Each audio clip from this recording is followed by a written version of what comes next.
Assalamualaikum warahmatullahi wabarakatuh. Selamat pagi. Nah, di pertemuan kedua di semester genap ini, kita masih membahas tentang vektor. Karena satu semester ini kita bahasnya tentang vektor semua. Jadi jangan bosan-bosan ya. Nah, ini yang pembahasan kemarin yang saya sempat bilang untuk dijadikan kuis atau kita bahas aja di kelas seperti ini. Kemarin juga udah ada yang benar jawabannya. Jadi tinggal disamain aja, jadi bisa dua-duanya ya. Bisa P-nya sama dengan 18, bisa juga P-nya sama dengan min 12. Kenapa? Karena P di sini merupakan titik, jadi titiknya itu boleh positif ataupun boleh negatif. Asalkan jangan panjang gitu ya, karena P di sini adalah titik, yaitu titik Y. Jadi dan dia bukan merupakan panjang, jadi nggak masalah kalau negatifnya juga ikutan. Jadi dua-duanya bisa 18, bisa juga min 12 gitu. Kita lanjut ke yang masih berkaitan dengan panjang vektor, tapi kali ini berhubungan dengan sudut ya, karena vektor itu juga berkaitan erat dengan sudut. Tapi sebelumnya saya ingin mereview sedikit tentang trigonometri. Mungkin kalian udah dapet di matematika wajib kelas 10. Di semester genap ya, harusnya udah masuk trigonometri gitu. Jadi kalau belum, disimak baik-baik, kalau sudah berarti kita review tuh. Nah, di sini ada sebuah segitiga siku-siku. Berlakunya untuk segitiga siku-siku ya, tapi kalau untuk segitiga sembarang berlaku nggak Bu? Berlaku. Tapi dia aturannya tertentu. Nanti kalian akan mempelajari tentang aturan sinus dan aturan kosinus seperti itu. Nah, untuk kali ini dasar banget kita masih bahas tentang trigonometri yang dasar. Jadi ada sebuah segitiga siku-siku, segitiga ABC dengan siku-sikunya di C, berarti gini ya, ABC. Nah, di sini ada sudut alfa. Di sudut alfa ini di depan sudut alfa itu adalah sisi BC. Sisi BC ini adalah sisi depan. Kenapa depan? Karena sisi BC ini adalah sisi yang ada di depan sudut. Makanya namanya sisi depan. Depan sudut alfa. Oke, berarti kalau ada depan, kemudian ada yang namanya samping. Samping ini adalah pokoknya selain depan dan miring. Selain depan dan miring. Taunya miring dari mana? Sisi miring itu adalah sisi yang paling panjang. Gitu ya, mungkin di kelas 9 kalian udah dapet sisi miring ini adalah sisi yang paling panjang.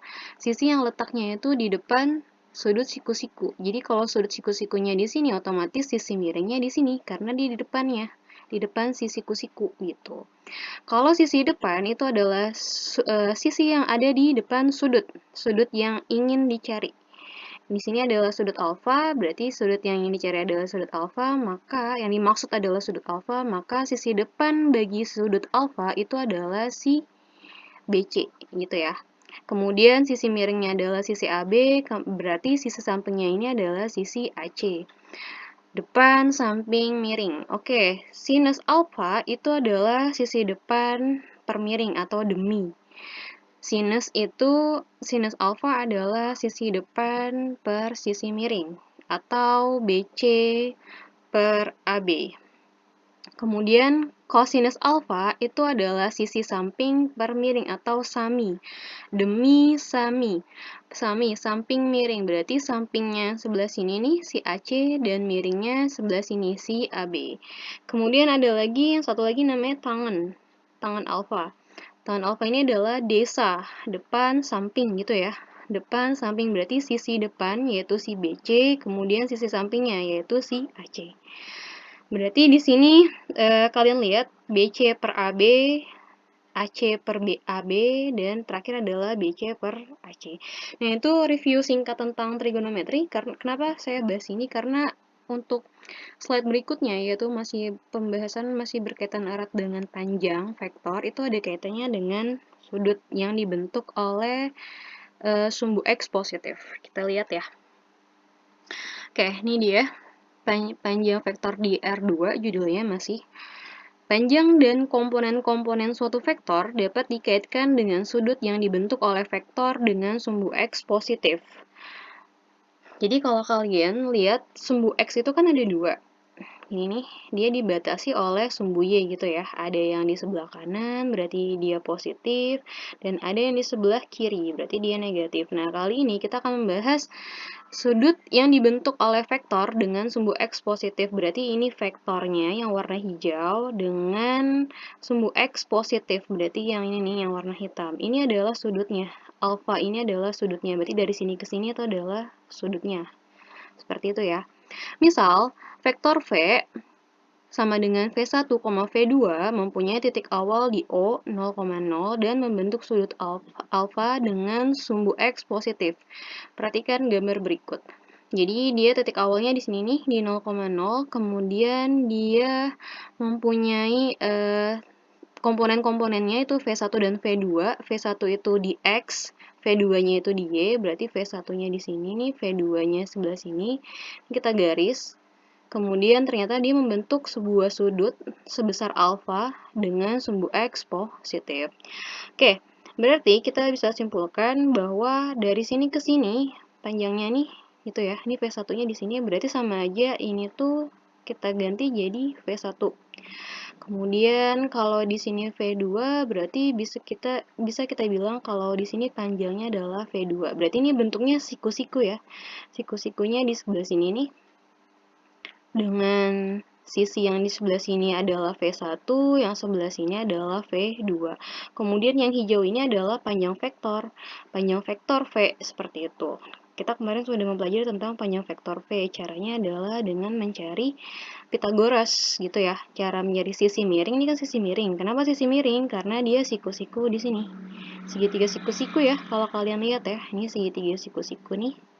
Berarti siku-sikunya di sini, berarti ini adalah yang hijau ini, si vektornya ini adalah sisi miring. Nah, cara nyari panjang vektor V itu tinggal kita pakai Pitagoras aja. Kemarin kita sudah pelajari. Oke, kita lanjut. Berarti kalau ingin mencari komponen-komponennya, atau kita bisa deh tentuin yang tadi kaitannya dengan trigonometri, yaitu sinus, kosinus, dan tangen. Kita mulai dari kosinus dulu kali ya. Kosinus Kosinus alfa sama dengan V1 per panjang V. Kita lihat, ini berarti kalau di sini alfanya berarti sisi yang ada di depan sudut alfa, yaitu V2, itu adalah sisi depan. Gitu ya. Ini adalah sisi depan, kemudian berarti kalau tadi di sini adalah siku-sikunya, maka di sini adalah sisi miringnya, berarti ini mi. Tadi ini de, ini mi, otomatis yang sini adalah samping gitu ya. Demi, demi, depan, samping, miring. Oke, cos itu adalah samping per miring. Berarti sampingnya V1, seperti ini, miringnya V. Panjang vektor V. Maka cos alfa di sini sama dengan V1 per panjang vektor V. Atau kalau kita ingin mencari V1, berarti tinggal kita kalikan aja nih, kali silang. Berarti V1 sama dengan panjang vektor V dikalikan dengan cos alfa. Seperti itu. Oke, sekarang kita yang kedua, yaitu sinus. Sinus alfa, sinus itu adalah demi, depan per miring. Berarti di sisi depannya adalah yang ini nih, si V2. Kemudian yang miringnya ada di sini, panjang vektor V. Berarti sinus alfa itu adalah V2 dibagi panjang vektor V. Nah, sampai sini bisa kita kaliin nih. Kalau mau ingin mencari V2, bikin V2-nya sendirian, berarti tinggal panjang vektor V-nya aja kita kalikan sinus alfa. Berarti V2 sama dengan panjang vektor V kita kalikan dengan sinus alfa. Oke, yang terakhir, tan alfa. Tan itu adalah desah, depan per samping. Depan per samping, berarti V2 per V1, seperti itu ya. Ini untuk mencari apa sih? Ini untuk mencari sudutnya. Jadi kalau ditanya sudut, kita pakainya tangen gitu ya. Alfa sama dengan arkes tangen V2 per V1. Arkes tangen ini seperti tangen pangkat -1. Nanti kita pelajari lebih lanjut. Jadi, intinya di sininya nih, sebelah kanannya, Jadi kalau ingin mencari V1 itu tinggal panjang vektor V dikalikan dengan cos alfa. Kemudian kalau ingin mencari V2 tinggal panjang vektor V-nya kita kalikan dengan sin alfa, dan untuk mencari sudutnya kita menggunakan arkes tangen V2 per V1. Kita lihat contohnya soalnya. Vektor V dengan panjang 24 membentuk sudut 30 derajat dengan sumbu X positif. Tentukan komponen vektor V. Oke, yang B-nya diketahui vektor V 9,3 akar 3, ditentukan panjang vektor V dan sudut yang dibentuk vektor V dengan sumbu X positif. Kita lanjut aja ya. Oke, kita bahas yang nomor A, vektor V dengan panjang 24. Berarti vektor V dengan panjang 24, berarti 24 ini adalah panjang vektor V-nya. Kemudian membentuk sudut 30 derajat, berarti ini adalah alfanya dengan sumbu X positif. Tentukan komponen vektor V. Oke, kalau yang punya komponen vektor V, berarti dia yang tanya itu adalah V1 dan V2.